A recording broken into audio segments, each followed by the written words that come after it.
Professor Sandeep Pandey जो हैं वो कई यूनिवर्सिटीज IIM IITs में विजिटिंग प्रोफेसर हैं। नालसर में लॉ यूनिवर्सिटी में प्रोफेसर विजिटिंग प्रोफेसर हैं। IIM अहमदाबाद में विजिटिंग प्रोफेसर हैं। IITs में कई विजिटिंग प्रोफेसर हैं। और IIT BHU से आप ग्रेजुएट हैं। यूनिवर्सिटी ऑफ कैलिफोर्निया से PhD हैं। और उसके बाद संदीप जी सामाजिक कार्य में आए और राजनीति में भी हैं। वो सोशलिस्ट पार्टी के जनरल सेक्रेटरी भी हैं। और इस वक्त संदीप जी हमारे साथ वॉशिंगटन से जुड़े हुए हैं। और अमेरिका क्यों है संदीप जी वो भी बता देता हूँ इसके पहले कि हमारी बात हो उनसे। वो न्यूक्लियर डिसआर्मामेंट यूनिवर्सिटी ऑफ प्रिंसटन के न्योते पर अमेरिका में है। न्यूक्लियर डिसआर्मामेंट और पीस के पे कोई एक प्रोग्राम वहाँ हो रहा है यूनिवर्सिटी ऑफ प्रिंसटन में। तो संदीप जी एक बार फिर आपका स्वागत है। जी धन्यवाद। बातचीत होगी संदीप जी क्योंकि आप राहुल गांधी अमेरिका में हैं और आप भारत जोड़ो यात्रा में भी राहुल गांधी के साथ जहां तक मुझे याद आ रहा है कि शायद कठुआ में जम्मू में आप जुड़े थे उनके साथ जी। और एक लंबा आपने समाज और राजनीति को आपने देखा है, बहुत करीब से देखा है, लोगों के बीच में जाके काम किया है और राजनीति के उतार चढ़ाव देखे हैं। अभी जब अमेरिका में राहुल गांधी हैं और आप वहां पे एक डिनर हुआ वॉशिंगटन में, उसमें तमाम डायस्पोरा के लोग थे, भारत के जो भारतीय मूल के लोग वहां पे, और उसमें आप भी थे। पहले तो बताइए कि जो आपका इम्प्रेशन अब तक राहुल गांधी के यात्रा पे और राहुल गांधी की अमेरिका यात्रा पे आपका पहला प्रतिक्रिया क्या है उनकी पर्सनालिटी को लेकर या उनका नैरेटिव जो वो बिल्ड कर रहे हैं और अमेरिकन उनको कैसे वहां पे रिसीव कर रहे हैं, खासकर भारतीय मूल के लोग। जी देखिए प्रशांत भाई, पहले तो धन्यवाद मुझे बुलाने के लिए और ये अवसर देने के लिए। राहुल गांधी से मेरी ये तीसरी मुलाकात थी इधर अमेरिका में। पहली बार मैं मिला था जब अप्रत्याशित ढंग से 2004 में अटल बिहारी वाजपेयी इंडिया शाइनिंग के मुद्दे पे चुनाव लड़ रहे थे, हार गए और कांग्रेस की सरकार बन गई। तो कांग्रेस का एक चिंतन शिविर हुआ था चित्रकूट में, वहां पे मेरी पहली मुलाकात हुई थी। और उसी समय मैं उनकी एक बात से प्रभावित था कि उनकी जमीनी समझ उस समय भी बहुत परिपक्व थी। मतलब ये वो दौर था जब उसके बाद उनको पप्पू कहा जाने लगा था, लेकिन उसके पहले मेरी मुलाकात थी। और सिर्फ एक उदाहरण दूंगा, जैसे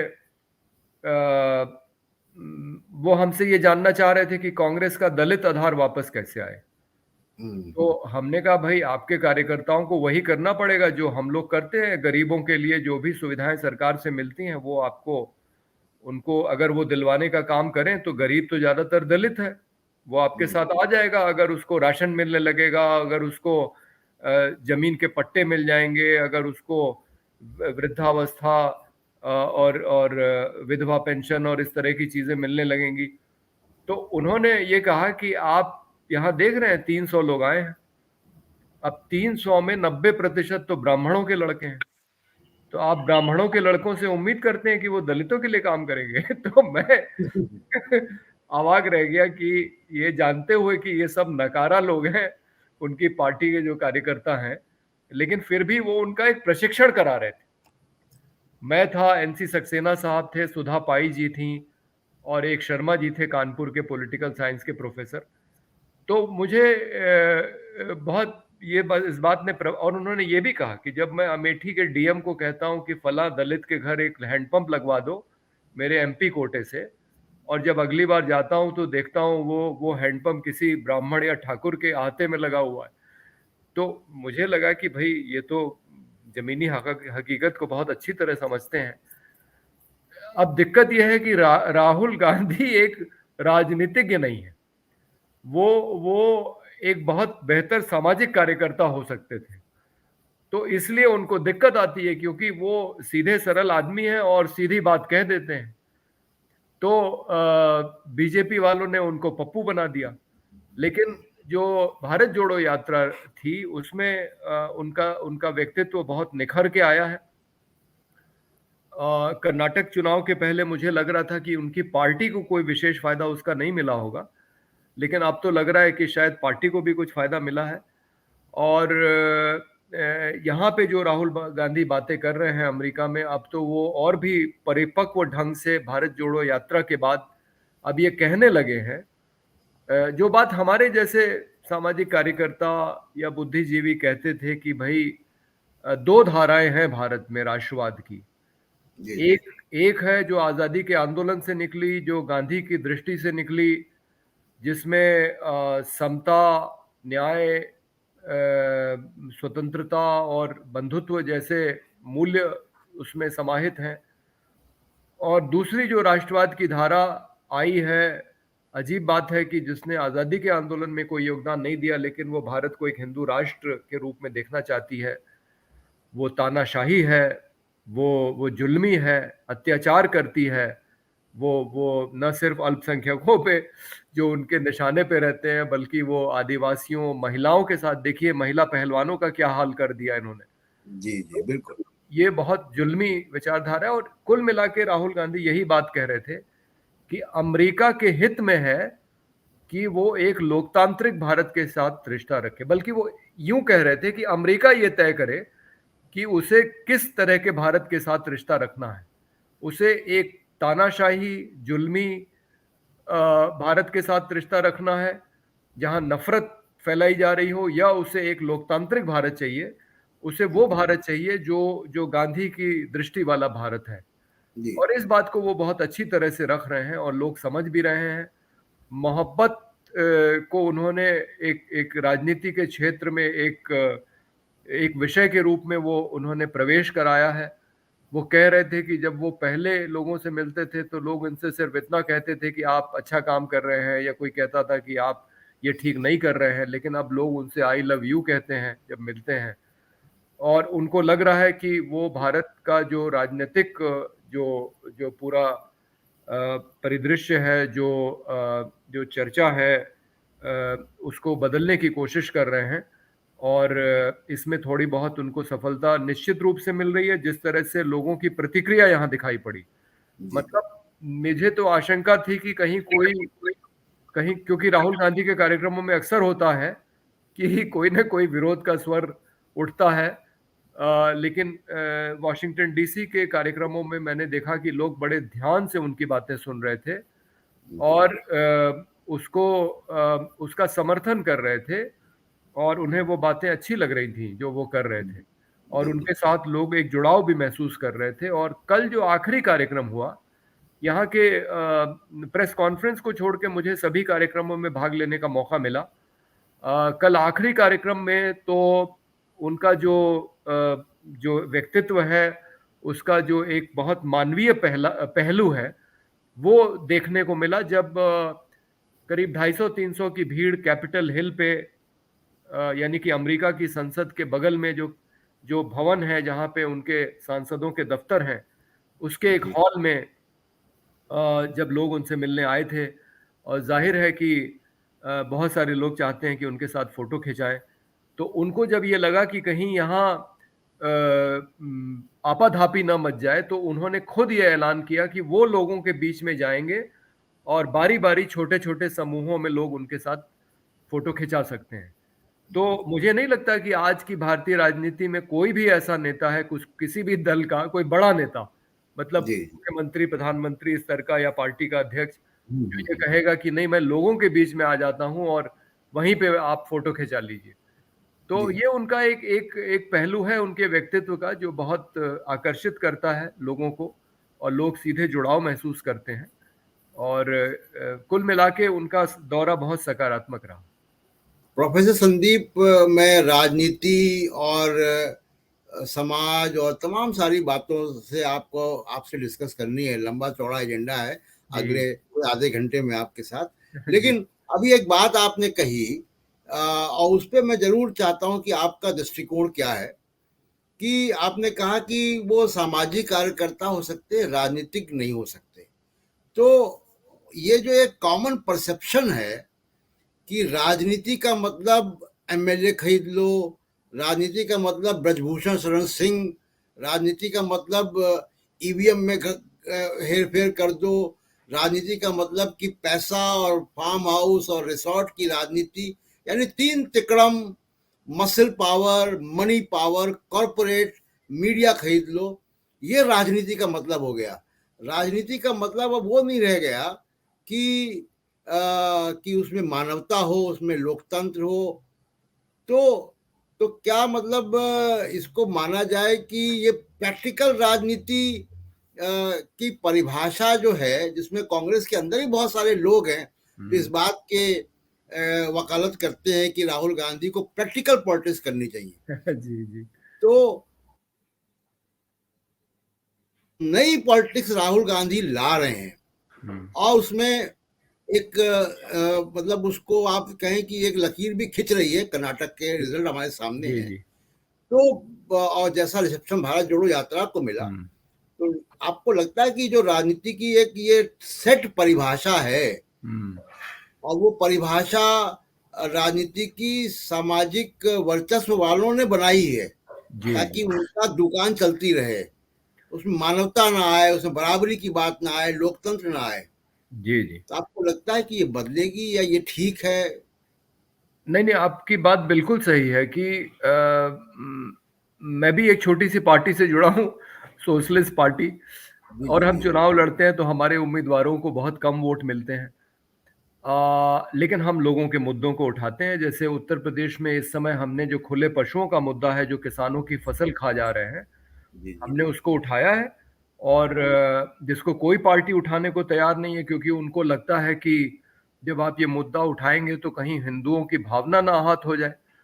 जी तो हम लोग इस तरह का काम करते हैं और यही सोच के करते हैं कि भाई राजनीति साफ सुथरी रहे, कम पैसों में हो जाए, चुनाव लड़ा जा सके, लोगों के मुद्दे उठाए जाएं जो असली मुद्दे हैं, लोग जो लोगों के जीवन को प्रभावित करते हैं। तो राहुल गांधी वो कर रहे हैं और ये बहुत अच्छी बात है कि वो उसको, और खास करके कर्नाटक चुनाव में जिस तरह से कांग्रेस ने बीच में तो उन्होंने मंदिर वंदिर जाना शुरू कर दिया था, लेकिन कर्नाटक में जिस तरह से कांग्रेस ने के घोषणा पत्र में था कि बजरंग दल पे प्रतिबंध लगेगा, और दिग्विजय सिंह ने ठीक ही कहा है, हालांकि उनकी कई बार आलोचना होती है कि ये तो गुंडों का समूह है, ये कोई धार्मिक लोग थोड़े ना है, ये तो राम और हनुमान के नाम पे ये राजनीति कर रहे हैं। तो राहुल गांधी जो मूल्यों की राजनीति करने की बात कर रहे हैं, मुझे लगता है कि ये बहुत एक सकारात्मक एक संदेश वो दे रहे हैं। वो धीरे धीरे एक राजनीतिज्ञ के रूप में परिपक्व भी हो रहे हैं, ये मैंने देखा, क्योंकि उन्होंने हालांकि सोशलिस्ट पार्टी ये नहीं मानती है, लेकिन उन्होंने कहा कि हमें अमेरिका के साथ जो हमारा सैन्य समझौता है उसको और विस्तार देना होगा, और दूसरी चीज़ों में भी हम अमेरिका के साथ मिलजुल के काम करना चाहेंगे, और दोनों लोकतंत्रों के बीच में एक मजबूत संबंध होना चाहिए। चीन के ऊपर में उन्होंने बड़े आश्चर्यजनक ढंग से ये कहा कि शायद हमारी पार्टी भी वही करती जो भारतीय जनता पार्टी कर रही है चीन के साथ। हालांकि उन्होंने ये जरूर कहा कि नरेंद्र मोदी ये गलती कर रहे हैं जो वो झूठ बोल रहे हैं कि चीन ने भारत की भूमि पे कब्जा नहीं किया है इस दौर में जब भारतीय जनता पार्टी की सरकार थी। क्योंकि इसका नुकसान ये होता है कि जब आप चीन के नौकरशाहों से या डिप्लोमेट से आप जब, या नेताओं से आप कहिए कि आपने हमारी जमीन पे कब्जा क्यों किया है, तो वो कहते हैं कि भाई देखिए, आपके तो प्रधानमंत्री कह रहे हैं कि हमने कोई जमीन कब्जा नहीं की है। तो उनका कहना था कि अगर हमारी पार्टी होती तो इस मुद्दे पर वो आवाज उठाती, वो ये कहती कि चीन हमारी जमीन पे कब्जा कर रहा है और ये गलत कर रहा है, जो मोदी नहीं कर रहे हैं। जी तो वो, लेकिन कुल मिला के उन्होंने कहा कि हमारी भूमिका वही रहेगी। और एक सवाल उनसे पूछा गया था कि अगर चीन ताइवान पे हमला करेगा या भारत पे हमला करेगा तो क्या उनकी अमेरिका से क्या अपेक्षा होगी, तो उन्होंने साफ साफ कहा नहीं, अमेरिका की तो मदद हमें चाहिए होगी।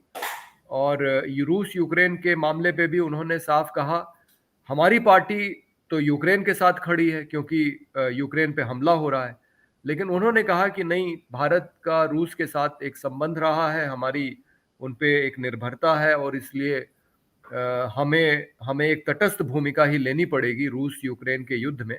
जी तो जी तो थोड़ा थोड़ा अब वो उस तरह की बातें करने लगे हैं जो एक एक वो नेता को करनी चाहिए हाँ उस स्तर पे। हालांकि वो सैद्धांतिक रूप से एकदम सही नहीं कहा जा सकता। मतलब आप ये नहीं कर सकते कि आप एक तरफ मोहब्बत की राजनीति में मोहब्बत की बात करें और फिर आप एक अमेरिका के साथ सैन्य समझौते की भी बात करें। जी मतलब जी वो तो एक, मतलब ये तो प्रैक्टिकल राजनीति हो ही गई ना कि आपको अगर भारत की सुरक्षा की चिंता जी करनी है तो आपको अमेरिका के साथ सैन्य समझौता करना ही पड़ेगा। तो देखिए, वो तो एक मुख्य धारा की राजनीतिक पार्टी है और सत्ता जी, में आने की बिल्कुल। राजनीति करते हैं वो। नहीं, हम तो इस बात सत्ता को में समझ। आने की राजनीति में अमेरिका जैसे ग्लोबल पावर से जी स्ट्रेटेजिक अलायंस तो ज़रूरी है।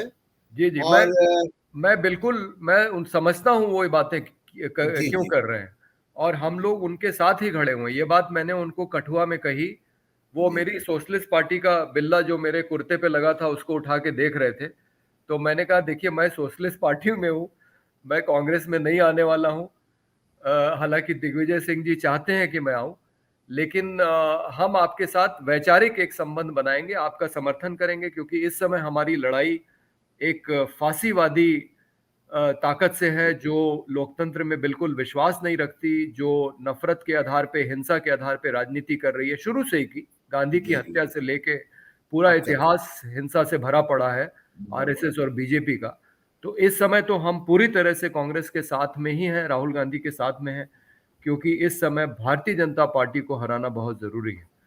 प्रोफेसर संदीप, अभी एक बात आप कह रहे थे कि अमेरिका के साथ भारत के संबंध और राहुल गांधी का दृष्टिकोण जी जी सामरिक मामलों पे, स्ट्रेटेजिक जी मामलों पे। जी जी देखिए, ये एक बात तो सच्चाई है, हम उसको माने ना माने, कि जो वेस्टर्न वर्ल्ड है, जी।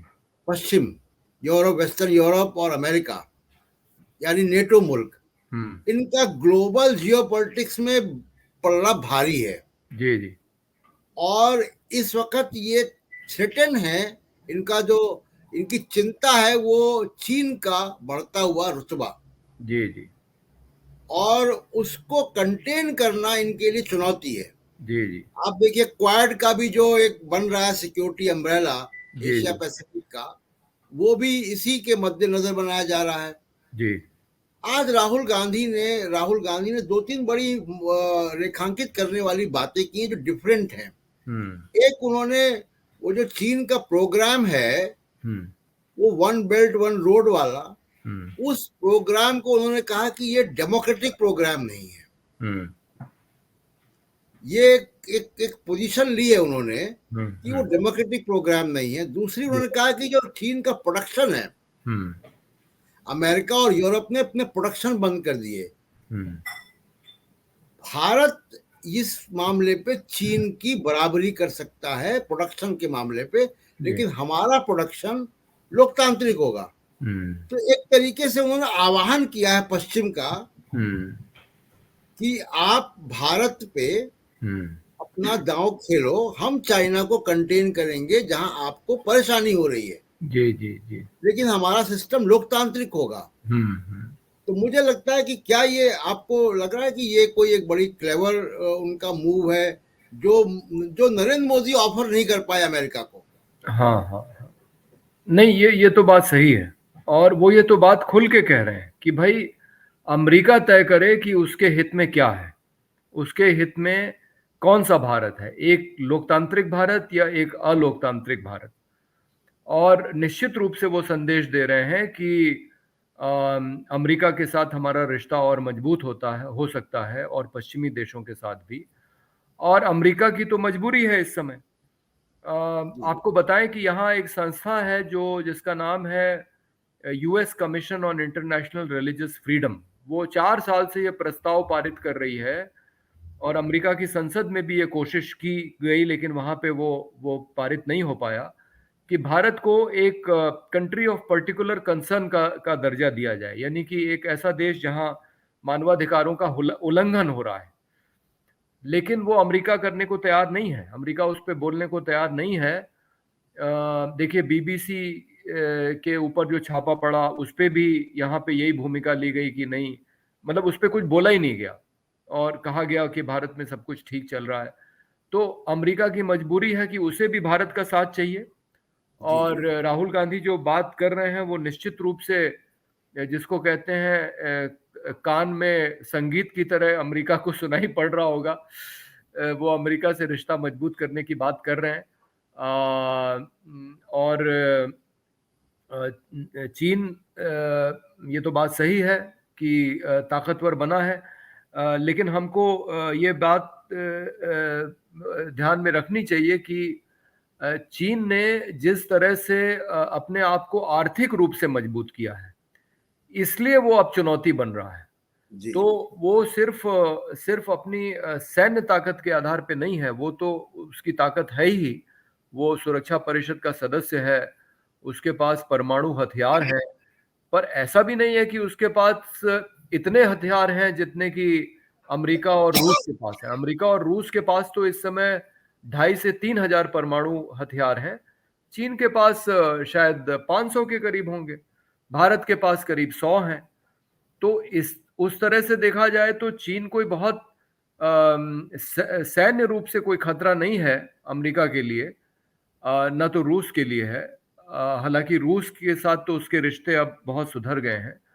अम, तो लेकिन आर्थिक ताकत के रूप में वो ऐसा खड़ा हो गया है कि उसका अब एक साम्राज्य बनने लगा है। मतलब जिस तरह से पहले इंग्लैंड और यूरोप के देशों के साम्राज्य हुआ करते थे, उस तरह से चीन के साम्राज्य का विस्तार हो रहा है। और इसलिए ये बात सही है कि चीन की जो ये आर्थिक विस्तारीकरण की नीति है, ये अलोकतांत्रिक है, क्योंकि जैसे कश्मीर पे जो कब्जा है पाकिस्तान का, उस हिस्से से चीन ने उस सड़क को निकाल दिया है जो पाकिस्तान जाती है बिना भारत की सहमति के। तो जी ये बात तो राहुल गांधी की सही है।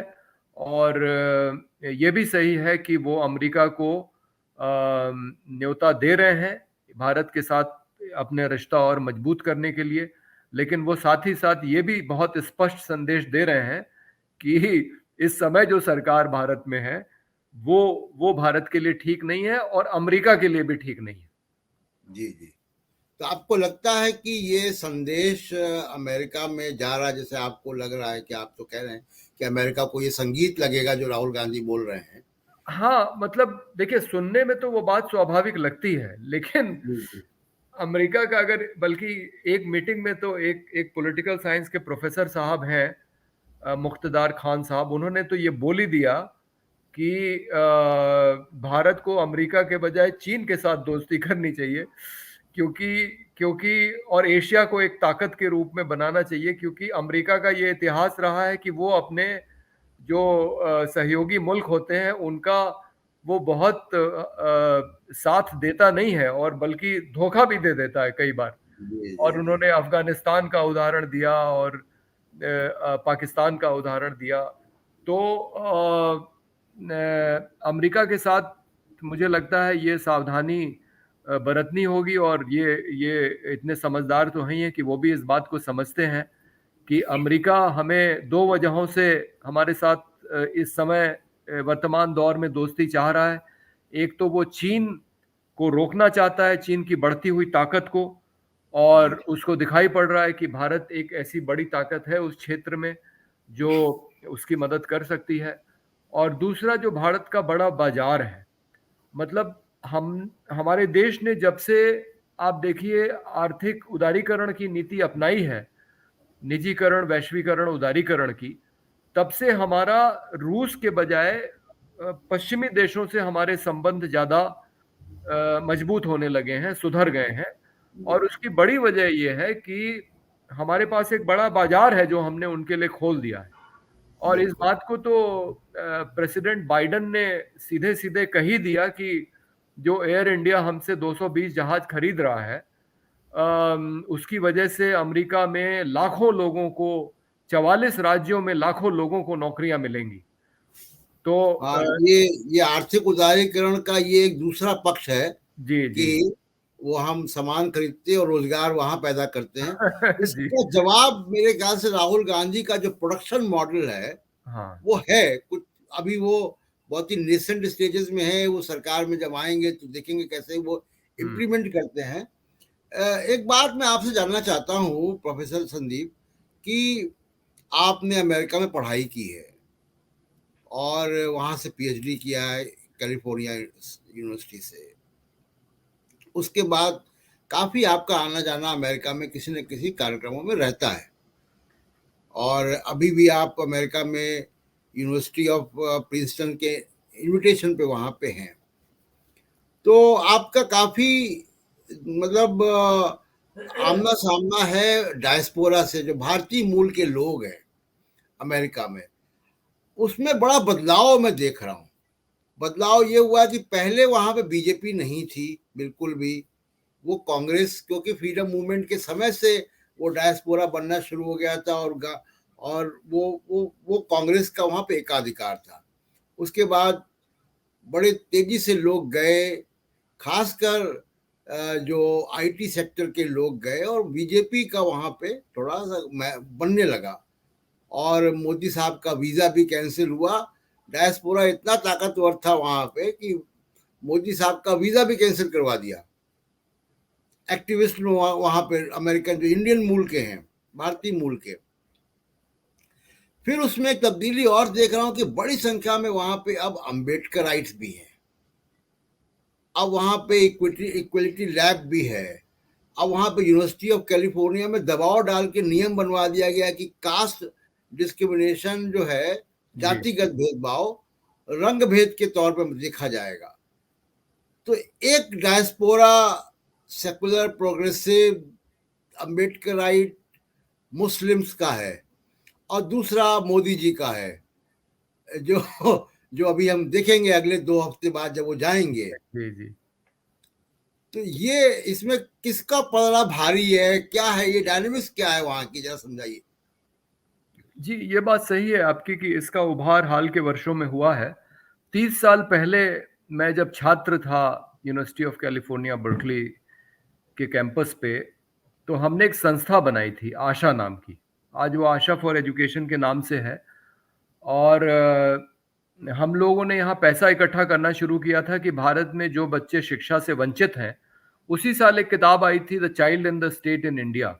ये एमआईटी के प्रोफेसर साहब थे मायरन वाइनर, और उन्होंने ये बताया था कि भारत में आधे बच्चे प्राइमरी स्कूल तक की पढ़ाई नहीं कर पाते हैं, उसके पहले ही बाहर हो जाते हैं। और उसमें से भी आधे इसलिए नहीं पढ़ते हैं, वो तो कभी स्कूल जाते ही नहीं क्योंकि वो बाल दास्ता के शिकार हैं। तो हम लोगों ने सोचा था कि हम कुछ पैसा इकट्ठा करके ऐसे बच्चों के पढ़ने के लिए व्यवस्था करेंगे, ताकि उन्हें भी इस तरह के मौके मिले जैसे हम लोगों को मिले, कि भारत में शिक्षा प्राप्त करके फिर हम अमेरिका में भी आए और यहाँ हमें शिक्षा मिली। और ज़्यादातर लोग तो यहाँ बस भी जाते हैं। बहुत जल्दी ही जब मैं 10 साल बाद उसके गया, जब आशा के 10 साल पूरे हुए, तो हम लोगों का कुछ विरोध होना शुरू हो गया था। और मैं इस बात को तभी समझ गया था कि, और हमें बदनाम भी करना शुरू किया गया, क्योंकि मैंने 1999 में परमाणु निशस्त्रीकरण के लिए एक पदयात्रा निकाली थी पोखरन से सारनाथ। तो ये कहा जाने लगा कि ये एंटी नेशनल लोग हैं। और आरएसएस को पीड़ा ये हो रही थी कि जो पैसा उसकी संस्थाओं को मिल सकता था, वो पैसा लोग आशा फॉर एजुकेशन को दे रहे थे। एसोसिएशन फॉर इंडियाज डेवलपमेंट, ये दो बड़ी संस्थाएं बन गई थी। मतलब हमारे 30-40 चैप्टर हो गए थे पूरे अमेरिका में। तो उनको ये पीड़ा हो रही थी कि ये सारा पैसा जो आरएसएस को मिल सकता था, वो इन लोगों को क्यों जा रहा है। क्योंकि हम लोगों ने शुरू से ही घोषित कर दिया था कि हम सेक्युलर संस्थाएं हैं, और सिर्फ सेक्युलर तरीके से काम करने वाले लोगों को ही हम मदद करेंगे। तो बल्कि 2005 में जब मैं अमेरिका एक बार आया एक यात्रा पे, तो मेरे खिलाफ शिकायत कर दी गई कि भारत से एक नक्सलवादी और आतंकवादी आ रहा है। और मेरी सैन फ्रांसिस्को एयरपोर्ट पे 2 घंटे पूछताछ हुई। और जब होमलैंड सिक्योरिटी के जो अधिकारी हैं, जब वो निश्चिंत हो गए कि मुझसे उनको कोई खतरा नहीं है, तब मुझे अमेरिका में अंदर प्रवेश करने का मौका मिला। तो इस बात से ये बहुत परेशान रहे हैं, लेकिन अब इनकी ताकत बढ़ गई है। अब तो इनकी ताकत इतनी बढ़ गई है कि यहाँ के जो सांसद हैं उनके ऊपर वो दबाव बनाते हैं कि आप सिर्फ भारत ही नहीं बल्कि आप भारतीय जनता पार्टी को आप समर्थन दीजिए। और अभी आपने सुना होगा, पिछले स्वतंत्रता दिवस पे न्यू जर्सी में एक परेड निकली जिसमें बकायदा बुलडोजर और बुलडोजर पे योगी और मोदी की फोटो लगी हुई थी। मैंने न्यूयॉर्क टाइम्स में जी तस्वीर के साथ वो छपा, जी जी मैनहट्टन में वो निकली परेड। जी जी। लेकिन अच्छी बात यह है कि उसका विरोध यहाँ पे हुआ, और विरोध करने वालों में सिर्फ भारतीय मूल के लोग ही नहीं बल्कि ब्लैक लाइव्स मैटर जैसी संस्था के लोग भी शामिल हुए। और फिर यहाँ की जो स्थानीय सरकार है, जो यहाँ के सांसद हैं, और जो संस्था, जो भारतीय संस्था जिसने वो परेड निकाली थी, सभी को ये कहना पड़ा कि नहीं, ये जो हुआ वो गलत हुआ। सभी ने खेद प्रकट किया। तो मोदी की इतनी ताकत, बीजेपी और आरएसएस की इतनी ताकत और उनके समर्थकों की इतनी ताकत यहाँ पे है कि वो यहाँ की राजनीति को प्रभावित करने लगे हैं। लेकिन अच्छी बात यह है कि जैसा आपने कहा, उसी के साथ एक दूसरा वर्ग भी है भारतीयों का, वो दलित है, मुसलमान है, और उसमें मजे की बात आपको बता दूं कि एक हिंदू संगठन भी है जिसका नाम है हिंदूज फॉर ह्यूमन राइट्स। और वो सुनीता विश्वनाथ जी और राजू राजगोपाल जी, ये सब हमारे बहुत अच्छे मित्र हैं। और बल्कि राहुल गांधी की एक एक सभा का संचालन उनकी एक कार्यकर्ती हैं रिया चक्रवर्ती, उन्होंने किया। तो हिंदूज फॉर ह्यूमन राइट्स ये कह रही है कि ये जो हिंदुत्व है ये हिंदू धर्म नहीं है, ये तो हिंदू धर्म का विकृत रूप है, ये तो हिंदू धर्म का राजनीति के लिए इस्तेमाल है। और ये हिंदुत्व के नाम पे जो भी नफरत की राजनीति और हिंसा हो रही है, ये इसका हिंदू धर्म से कोई लेना देना नहीं है। और हिंदू धर्म तो बहुत सहिष्णु है। और आप देखिए, इसका नतीजा ये है कि वो यहाँ जो मुसलमानों के संगठन है, दलितों के संगठन है, सबके साथ मिलके काम करते हैं। और सबसे मजेदार आप बात बताऊं आपको कि जो आपने कैलिफोर्निया का जिक्र किया, तो वो कैलिफोर्निया का विश्वविद्यालय नहीं था, कैलिफोर्निया की सेनेट, यहाँ की कैलिफोर्निया राज्य, और कैलिफोर्निया यहाँ का मेरे ख्याल से सबसे बड़ा राज्य है। सबसे बड़ा राज्य कैलिफोर्निया राज्य की सेनेट में वो प्रस्ताव पारित हुआ है। और वो कोई भारतीय विधायक ने नहीं किया, मतलब हमारी भाषा में तो उनको विधायक ही कहेंगे। वो एक अफगान पृष्ठभूमि की विधायिका है, आयशा आयशा वहाब। और उसने जब इसकी बात की, कास्ट डिस्क्रिमिनेशन की, तो भारत का नाम नहीं लिया, हिंदू धर्म का जरूर नाम लिया उसने। और जिन संस्थाओं का उसने जिक्र किया, जिन जो इसका समर्थन कर रहे हैं कि जातिगत आधार पे जो भेदभाव होता है इस पे प्रतिबंध लगाया जाए, उसमें उन्होंने हिंदूज फॉर ह्यूमन राइट्स का भी नाम दिया। तो ये आवाजें मुखर हुई हैं। सियाटल में पहले यह प्रस्ताव पारित हुआ और अब कैलिफोर्निया राज्य की सेनेट ने इस प्रस्ताव को पारित कर दिया है। तो हालांकि संख्या में ये प्रगतिशील लोग कम हैं, लेकिन इनकी आवाजें बुलंद हैं, और वो इसलिए है क्योंकि ये नैतिक रूप से सही है। और जो दूसरा पक्ष है, जो बुलडोजर की परेड निकालता है, वो नैतिक रूप से खोखला है, उसके पास लेकिन पैसा है, और पैसे की ताकत तो बहुत बोलती है। आप देखिए किस तरह से बृजभूषण शरण सिंह जी सांसद बने हुए हैं, और भारतीय जनता पार्टी उनको हटाने का नाम नहीं ले रही है। और बेचारी महिला जो कुश्ती खिलाड़ी हैं वो परेशान हैं, वो अपने मेडल गंगा में बहाने की बात कर रही हैं। 2 तारीख के न्यूयॉर्क टाइम्स के फ्रंट पेज पे इंटरनेशनल एडिशन में जी जी बड़ी सी हेडलाइन के साथ और तस्वीर के साथ पहलवानों की जी जी ये एक ओपिनियन पीस छपा है। जी तो जी बहुत जी इसमें कहा जा रहा है कि भारत में प्रतिरोध जो है वो खतरे में है। बिल्कुल बिल्कुल। नहीं, उसको उसको देख के तो ये लगता है कि कुछ दिन पहले जो ईरान में हो रहा था, जो महिलाएं प्रदर्शन कर रही थी, और जिस तरह से ईरान की सरकार उनके आंदोलन का दमन कर रही थी, तो ईरान और भारत में तो अब कोई फर्क ही नजर नहीं आता। जी। और ये वही पार्टी है, भारतीय जनता पार्टी, जिसने एमजे अकबर को, जब एमजे अकबर के ऊपर आरोप लगे इस तरह के, तो तुरंत उनका इस्तीफा ले लिया गया। वो मंत्री थे इस सरकार में। तो सोचिए। हाँ, मतलब आप, यही सरकार अपने एक मंत्री को हटा देती है जब उसके ऊपर यौन उत्पीड़न का आरोप लगता है। और एक दूसरा आदमी है जो जो माफिया है, जो खुद कहता है कि मैंने मर्डर किया है, और वो इनकी सरकार में उसको छूने की किसी की हिम्मत नहीं हो रही है। संदीप जी, अब अगले साल मतलब चुनाव की समझिए कि उल्टी गिनती शुरू हो गई है। जी जी जी। और मोदी साहब भी अमेरिका जा रहे हैं, वो भी प्रचार करेंगे। जी जी। ज्वाइंट सेशन उनको न्योता दिया जा रहा है बोलने का, लेकिन हम्म वो प्रेस कॉन्फ्रेंस नहीं करेंगे। हम्म। और वो ऐसा कोई वहां पे मौका नहीं देंगे कि सवाल जवाब हो। हम्म। और तो क्या आपको लगता है कि ये प्रेस कॉन्फ्रेंस से बचते हैं? नहीं, बिल्कुल बचते हैं। तो उसका क्योंकि बैगेज है क्या, 2002 का बैगेज है बहुत बड़ा, क्योंकि सवाल आ जाते हैं कई बार। हाँ, नहीं, बिल्कुल सही बात है। जैसे बीबीसी की डॉक्यूमेंट्री ने उसको और जख्म को हरा कर दिया। जी जी जी। और उसको कोई कैसे भूल सकता है? मतलब अमेरिका और पश्चिमी देशों ने मोदी जी को यहाँ 9 साल तक आने नहीं दिया, ये तो हकीकत है ही है।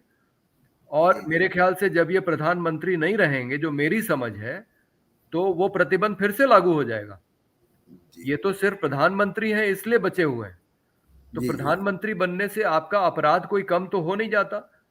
तो यहाँ पे इन सब चीजों को लोग बहुत अच्छी तरह समझते हैं। बस इस पे अमेरिका सरकार कोई भूमिका नहीं ले सकती, क्योंकि उसे भारत की अभी जरूरत है। चीन का मुकाबला बिल्कुल करने के लिए उसे भारत बिल्कुल। का बाजार चाहिए। और वो संदीप, प्रोफेसर संदीप, वो मसला क्या है कि भारत एक क्षेत्रीय महाशक्ति है जी जी जी। और एक बहुत स्ट्रेटेजिक कंट्री है।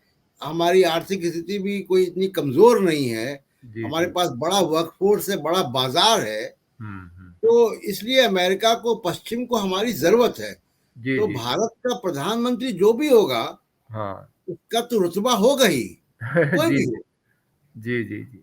उससे कोई बिगाड़ नहीं ले पाएगा। नहीं नहीं, सही बात है। तो एक बात, मैं अब तो डोमेस्टिक पॉलिटिक्स में आता हूँ कि अब जैसे मैं कह रहा था कि चुनाव का हम्म। समझिए कि उल्टी गिनती शुरू हो गई है।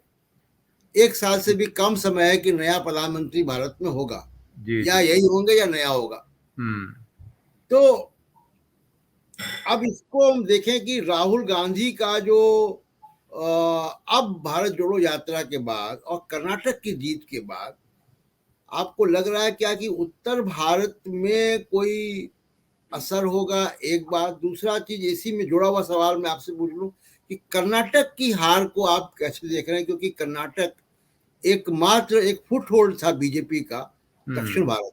हम्म। और बीजेपी को लोग कहते हैं कि बड़ी समझदार पार्टी है, बड़े चाणक्य हैं वहां पे। आरएसएस कोई 20-25 साल आगे का सोचता है।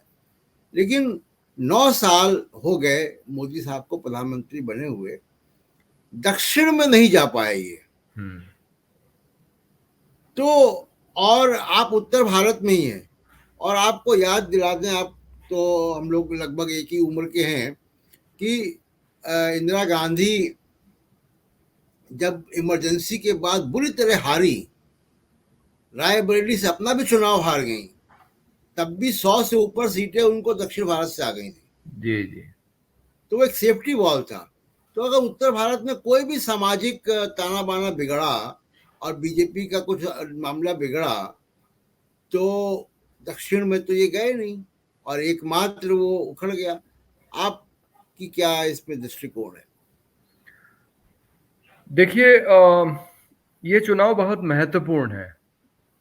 और बहुत सारे विपक्षी दलों के लोगों को ये लगने लगा है, खास करके जब से ईडी और सीबीआई के छापे पड़ने लगे हैं और लोग जेल जाने लगे हैं, पूछताछ शुरू हो गई है।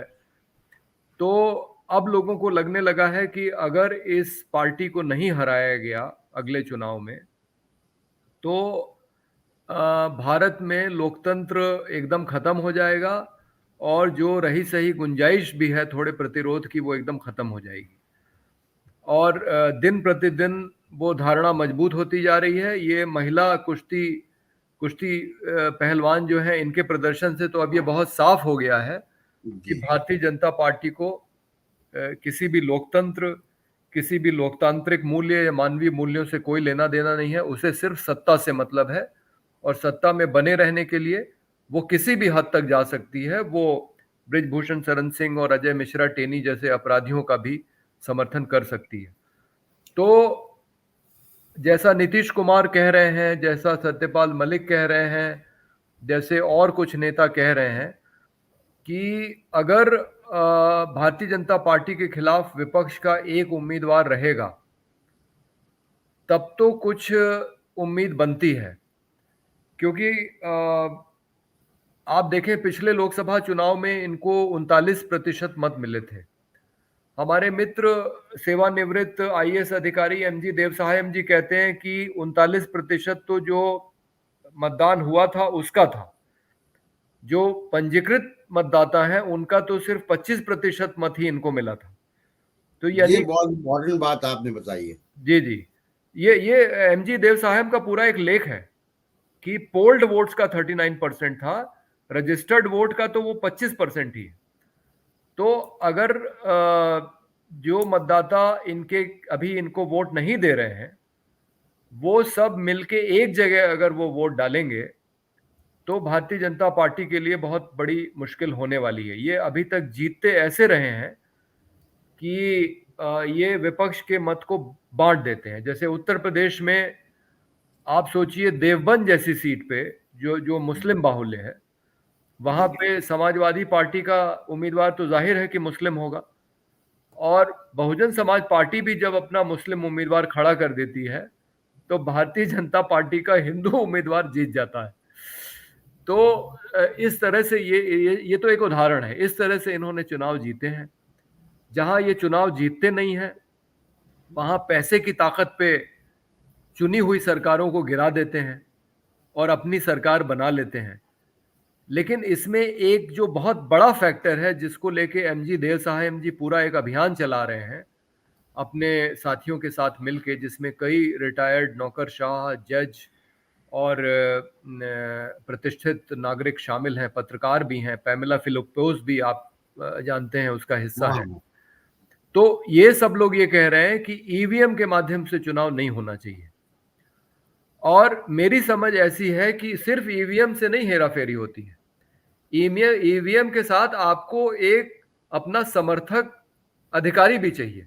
जी जी तो जो चुनाव अधिकारी है, जो निर्वाचन अधिकारी है, जो वहां पे, तो और मैंने ये उत्तर प्रदेश में देखा है। मतलब मैं आपके चैनल पे खुल के तो उसका नाम नहीं ले सकता, लेकिन एक पुलिस अधिकारी ने अपनी वर्दी में अपने दफ्तर में मुझसे कहा कि आप जब भी कोई आंदोलन किया कीजिए तो हम लोग से बात कर लिया कीजिए, क्योंकि हम तो बड़ा डर गए थे कि कहीं आपका गाय वाला आंदोलन जो है, इसका चुनाव पे प्रतिकूल परिणाम न पड़ जाए। अब आप सोचिए। हाँ, अब आप सोचिए कि एक एक पुलिस अधिकारी वर्दी में मुझसे कह रहा है जी कि जी आपके गाय वाले आंदोलन, क्योंकि हमारा आंदोलन ये था कि हम गाय को लेकर निकलते थे गांव से, उत्तर प्रदेश के अगल, मतलब लखनऊ के जो अगल बगल के जिले हैं, और गांव वालों के साथ निकलते थे, और हम कहते थे कि अब हम इनको योगी के दरवाजे बांधेंगे। तो फिर पुलिस आती है, आमना सामना होता है, कभी हम थाने पे बैठाए जाते हैं, कभी वो जानवर गाड़ी में लाद के ले जाए जाते हैं। तो वो मुझसे कह रहा था कि आप जो है, आपके आंदोलन से तो चुनाव पे प्रतिकूल परिणाम पड़ सकता था, लेकिन सौभाग्य से सरकार फिर से बन गई। और मैं सोच रहा था कि ये अधिकारी, इसको ये समझ भी नहीं है कि ये भारतीय जनता पार्टी के कार्यकर्ता की तरह बात कर रहा है। और मैं ये भी सोच रहा था कि आज वो ऐसी बात कर रहा है मुझसे चुनाव होने के बाद, तो ये चुनाव वाले दिन क्या कर रहा होगा। तो मतदान में इस तरह के जो अधिकारी हैं, जो भारतीय जनता पार्टी की मानसिकता के हैं, ज्यादातर उसमें सवर्ण ही हैं, क्योंकि नौकरशाही में सवर्णों का वर्चस्व है, वो भारतीय जनता पार्टी की मदद करते हैं चुनाव जीतने में। कर्नाटक में इस बार अधिकारियों ने भारतीय जनता पार्टी की मदद नहीं की, वो तटस्थ तटस्थ रहे, और इसलिए भारतीय जनता पार्टी चुनाव हार गई, क्योंकि उसके पास बहुमत नहीं है। बहुमत मतलब ज्यादा मत नहीं है कि वो उसके उम्मीदवार जीत सकें। तो कर्नाटक से संदीप भाई दो बातें और निकल के आ रही हैं। एक तो कि नरेंद्र मोदी का पर्सनल मैजिक नहीं चल पाता है अगर मुद्दे स्ट्रांग है तो, जी जी जी और दूसरा ये कि बीजेपी को निर्णायक तौर पर हराया जा सकता है। जी, सही ये बात। दो बहुत स्पष्ट बातें आई हैं। नहीं नहीं, बिल्कुल सही बात है। देखिए, दक्षिण भारत की अलग संस्कृति है। हम लोग को जी तो आश्चर्य होता है कि किस तरह से कर्नाटक में इन्होंने अपने पैर जमा लिए हैं, लेकिन केरल में, तमिलनाडु में ये अभी आने वाले कई पीढ़ियों तक इनकी इनकी जड़ें नहीं जम सकती, क्योंकि वहाँ की पूरी संस्कृति अलग है।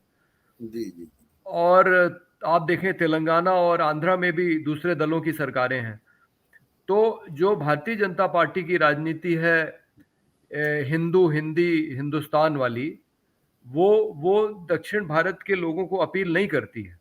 जी और उन्हें खतरा भी महसूस होता है कि कहीं ये जो हिंदू हिंदी हिंदुस्तान वाली बात करने वाले हैं, ये हमारे ऊपर हावी ना हो जाए। जी तो जी नरेंद्र मोदी और अमित शाह बिहार में चेहरा हो सकते हैं भारतीय जनता पार्टी का, और दूसरे राज्यों में हो सकते हैं उत्तर भारत के, लेकिन दक्षिण भारत में तो नहीं हो सकते। ये इनकी समझ में नहीं आया। और दूसरी बात ये है कि लोग थोड़ा तंग भी आ गए थे, क्योंकि अभी उत्तर भारत में तो वो स्थिति नहीं बनी है, लेकिन एक दिन जरूर बनेगी कि हिजाब पे प्रतिबंध लगाना, मतलब हिजाब पे हाँ प्रतिबंध लगाना। और आपका ये जो टीपू सुल्तान के बारे में जो इन्होंने एक झूठ प्रचारित करना शुरू किया कर दिया, जिसको वहां के लोगों ने स्वीकार नहीं किया, क्योंकि वहां के लोगों को ही बिल्कुल वो बात मंजूर नहीं थी। झूठी कहानी आई है और हाँ झूठ पकड़ गया। हाँ। तो इस तरह की बातें, इस तरह की बातों से लोग थोड़ा तंग भी आ गए थे। और हम्म, भ्रष्टाचार तो मुद्दा था ही चुनाव में। तो आपकी बात लेकिन बिल्कुल सही है कि अगर ठीक से रणनीति बनाई जाए और सही मुद्दे उठाए जाए, और कांग्रेस की तारीफ इसके लिए जरूर करनी पड़ेगी कि उन्होंने बिना हिला हवाली करते हुए ये साफ साफ कहा कि बजरंग दल पे प्रतिबंध लगेगा, और हमें जी लगता है उसका फायदा उनको मिला है।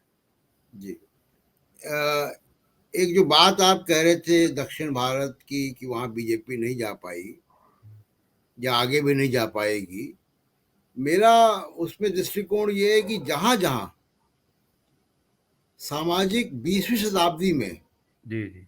समाज सुधार के आंदोलन हुए हैं, हम्म। जहाँ जहाँ पेरियार हुए, नारायण गुरु हुए, ज्योतिबा फुले हुए, अंबेडकर हुए, वहाँ वहाँ आरएसएस अपनी जड़ें नहीं पहुंच जमा पाई। हम्म। जहाँ 20वीं शताब्दी में आंदोलन नहीं हुए हम्म। समाज सुधार के, वहां पे आरएसएस आ गई, क्योंकि वहां सामंती समाज की जड़ें मजबूत थी। जी जी। खैर, एक आखिरी सवाल आपसे, क्योंकि काफी समय आपका मैंने ले लिया है, नहीं नहीं। कि आपने शुरुआत में कहा कि मोदी साहब जाएंगे, तो ये इसका आधार क्या है? जाएंगे मतलब चुनाव हारेंगे? जी जी जी नहीं, इसका आधार मैं यही कह देख पा रहा हूं, जो कि विपक्ष के सारे नेता अब ये बात समझ गए हैं कि उनके लिए सबसे बड़ा खतरा भारतीय जनता पार्टी है। अभी से करीब 6 महीने पहले तक ये सारे दल एक मंच पे आने को तैयार नहीं थे। मतलब ममता बनर्जी, केसीआर, अखिलेश यादव, ये कुछ अलग सुर में बात कर रहे थे। मतलब, और आम आदमी पार्टी भी, ये भाजपा के साथ साथ कांग्रेस का विरोध भी कर रहे थे। लेकिन अब मैं देख रहा हूं कि नीतीश कुमार की एक केंद्रीय भूमिका में ममता बनर्जी भी बात कर रही हैं, कांग्रेस भी बात कर रही है, केसीआर तो खुद बिहार आए हुए हैं, अरविंद केजरीवाल से भी नीतीश कुमार बात कर रहे हैं। तो अब ऐसा दिखाई पड़ने लगा है। और राहुल गांधी ने कल ये कहा कि नहीं, हमारी जो विपक्षी दलों से बातचीत चल रही है वो बड़ी एडवांस स्टेजेस में है, यानी कि लगभग गठबंधन बन गया है विपक्षी दलों का। अब बस मसला ये होगा कि जब, जहां पे कांग्रेस की सीधी लड़ाई है भाजपा से, वहां तो कोई दिक्कत ही नहीं है, लेकिन जहां पे क्षेत्रीय दल मजबूत हैं, वहां पे अब दिक्कत आएगी सीटों के बंटवारे में। तो अच्छा, उसमें कांग्रेस की प्रतिस्पर्धा है इन क्षेत्रीय दलों से। जैसे उत्तर प्रदेश में कांग्रेस और समाजवादी पार्टी दोनों ही चाहेंगी कि उनका आधार बढ़े, या बंगाल में ममता बनर्जी की पार्टी और कांग्रेस दोनों ही चाहेंगी कि उनका आधार बढ़े। तो वहां पे मुझे लगता है कि कम से कम आने वाले चुनाव में कांग्रेस को थोड़ा बड़ा दिल दिखा के, जहां क्षेत्रीय दल मजबूत हैं और सत्ता में हैं या सत्ता में आ सकते हैं, मुझे लगता है कि उनको न सिर्फ आगे रखना चाहिए बल्कि उनको ज्यादा सीटें भी देनी चाहिए, ताकि वो भारतीय जनता पार्टी को आसानी से हरा सकें। वो ज्यादा ताकतवर हैं, वो ज्यादा आसानी से हरा सकते हैं। जैसे उत्तर प्रदेश की ही बात कर लें तो सिवाय सोनिया गांधी की सीट को छोड़ के, और शायद अगर राहुल गांधी या प्रियंका गांधी खड़े हो जाए, या अगर एक अप्रत्याशित घटना हो जाए और वरुण गांधी और मेनका गांधी भी कांग्रेस में आ जाए, क्योंकि फिलहाल ये तो दिख रहा है कि उनको भारतीय जनता पार्टी फिर से चुनाव नहीं लड़ाएगी। जिस तरह से वरुण गांधी ने लेख लिखे हैं सरकार की नीतियों के खिलाफ, किसान आंदोलन का समर्थन किया है और जो अग्निवीर योजना थी उसकी आलोचना की थी, तो ये जो सीटें हैं जहां गांधी परिवार के लोग खड़े होंगे, इनको छोड़ के शायद ही कोई सीट ऐसी है उत्तर प्रदेश की जहां समाजवादी पार्टी के वोट कांग्रेस से ज्यादा ना हो। तो समाजवादी पार्टी ही बेहतर स्थिति में होगी चुनाव जीतने के किसी भी सीट से उत्तर प्रदेश की, तो वहां पे कांग्रेस को थोड़ा पीछे हट जाना चाहिए। बंगाल में ममता बनर्जी को खुला मैदान देना चाहिए कि वो बीजेपी को अच्छी तरह से हराएं। तेलंगाना में केसीआर को, जगन तो पता नहीं अभी इस गठबंधन में आएंगे कि नहीं, लेकिन केसीआर तो बड़ी आसानी से आ जाएंगे क्योंकि नीतीश कुमार के साथ उनका अच्छा रिश्ता है। लेकिन उनका कांग्रेस से तेलंगाना में जी होगा आमना सामना। वही मैं कह रहा हूँ, जी। तो वहां पे कांग्रेस को बड़ा दिल दिखा के कुछ सीटों को छोड़ देना पड़ेगा। हाँ, उसमें देखिए एक 191 सीटें हैं देश में, जी जहाँ बीजेपी कांग्रेस आमने सामने है। जी और 200 से 250 के आसपास सीटें हैं जहाँ पे कांग्रेस नंबर 1 या नंबर 2 रही है। तो मेरे ख्याल से कांग्रेस उतने पे कंसंट्रेट करेगी कि इसको कैसे मैक्सिमम कन्वर्टिबिलिटी वहां पे बढ़ाएं अपनी। और जो आप बात कह रहे हैं कि बड़ा दिल देना चाहिए और क्षेत्रीय दलों को, तो मेरे ख्याल से वो संभव होगा। कांग्रेस और ये क्षेत्रीय दल कोई ना कोई फॉर्मूला निकालेंगे। और एक बात और जो आपने कही कि एक सुरजीत हरकिशन सुरजीत थे, कॉमरेड सुरजीत, वो विपक्षी दलों को एक करते थे। वो काम अब जो है वो ईडी सीबीआई कर रही है। सही बात है। जी तो संदीप साहब, अपना वक्त देने के लिए बहुत शुक्रिया वॉशिंगटन से। और जब भी आप आएंगे हिंदुस्तान वापस तो आपसे मुलाकात भी होगी और तमाम बातें आपके साथ होगी, होती रही हमारी आपकी बातें। जी बिल्कुल। और आपके कार्यक्रम के लिए बहुत शुभकामनाएं और समय देने के लिए एक बार और बहुत शुभकामनाएं। तो दोस्तों, ये थे प्रोफेसर संदीप पांडे हमारे साथ वॉशिंगटन से। राहुल गांधी की अमेरिका यात्रा, भारत अमेरिका संबंध, लोकतंत्र और चुनाव में क्या होगा, इस पे अपना दृष्टिकोण, अपने अनुभव बताते हुए। और एक बार फिर आपका बहुत बहुत शुक्रिया। और अगले सप्ताह फिर किसी अजीम शख्सियत के साथ आपके साथ जुड़ेंगे। नमस्कार। जी धन्यवाद, बुलाने के लिए धन्यवाद। नमस्कार।